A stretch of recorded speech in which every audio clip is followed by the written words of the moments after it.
for Finance and Corporate Affairs, Honorable Shri Arun Jaitly, to give his inaugural address.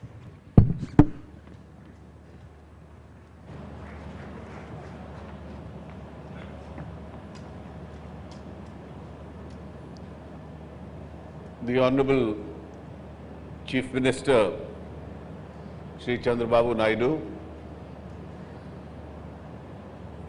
my colleagues, Shri Venkaiah Naidu, Mrs. Nirmala Sitharaman, Shri Ashok Gatapati Raju, Shri Y.S. Chaudhary,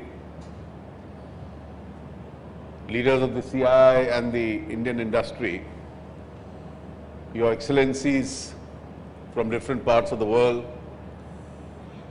ladies and gentlemen.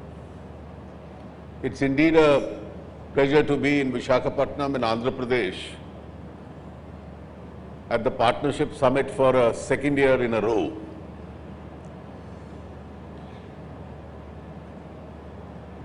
There are reasons for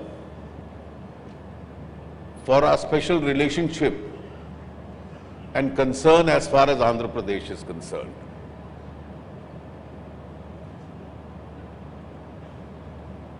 As the Chief Secretary just now in his brief address mentioned, that Andhra Pradesh, as you look down the tunnel over the next decade and a half, shows the promise of having a double-digit growth every year. And this is not surprising, notwithstanding the global environment and its impact on all economies, including India. For more than one good reason, this state stands out as an island where the growth has to be much higher than the national average. And for us to target this is essential if the state itself has to catch up.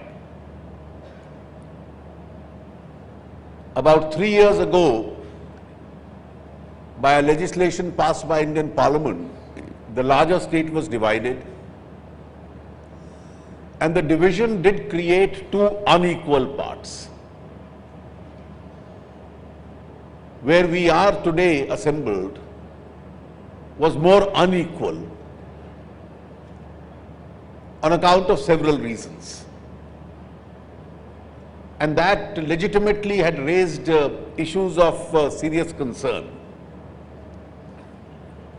At that stage, we had all examined how the state could be helped. And I'm glad 2.5 years after the state was created, when I stand before you, step by step, governments both at the center and in the state, and with due credit going to the large body of investors and the people of Andhra Pradesh, are marching forward and reaching and targeting that area where in less than 2.5 years the state can comfortably boast or claim to be the easiest place to do business in India. Our official rankings show that if you invest in Andhra Pradesh, it becomes the easiest place to do business in India. In a record time of 2.5 years, the central government has enabled a large number of central institutions to be set up in the state.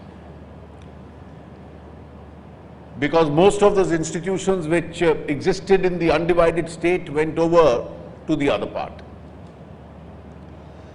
Various promises were made, both in legislation and otherwise.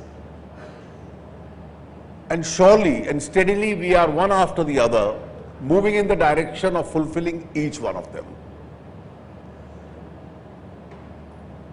As far as the state's future potential is concerned, we at the center in India have a great vested interest in the progress of this state.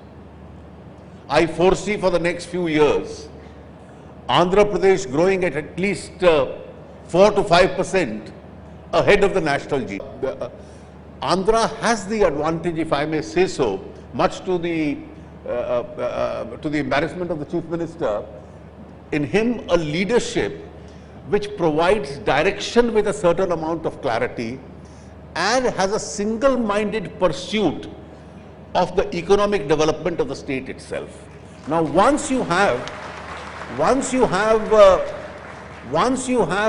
a Chief Minister who provides that cutting-edge leadership itself, I would be surprised that my own estimate of Andhra growing 4 to 5% higher than India's GDP itself could also be exceeded if the Chief Secretary's assertion that it could even be targeting something close to 14%, which is something otherwise unheard of in India itself. And I'm sure the fact